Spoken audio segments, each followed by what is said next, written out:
तो दोस्तों आज के इस वीडियो में मैं आपको थोड़ी-सी जानकारी देना चाहूँगा। ये है रिलेटेड टू लेबर लॉज़ के बारे में। मिनिस्ट्री ऑफ लेबर डिपार्टमेंट में अभी 4 नया लॉज़ को इम्प्लीमेंट कर दिए हैं।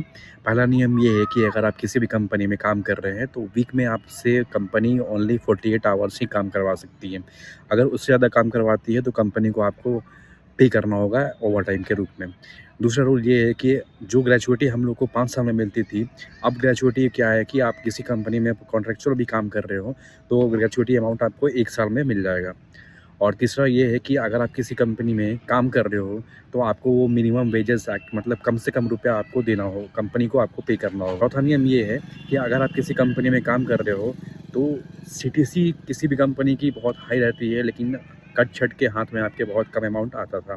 लेकिन अब रूल के मुताबिक क्या है कि सीटीसी जो अमाउंट है, वो तो रहेगा ही, उसके साथ में जो आपकी बेसिक सैलरी बनती है, वो सीटीसी का 50% मैंडेटरी कर दिया गया है।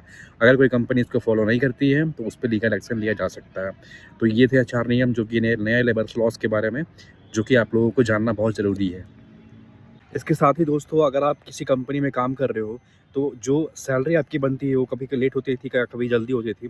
लेकिन लेबर लॉज़ ने नया नियम निकाला है कि किसी भी कंपनी को आपको सैलरी जो है वो फर्स्ट वीक ऑफ मंथ में देना पड़ेगा, ये कंपल्सरी है। मतलब कि हर महीने के 7 तारीख के अंदर कंपनी आपको सैलरी पे करेगी।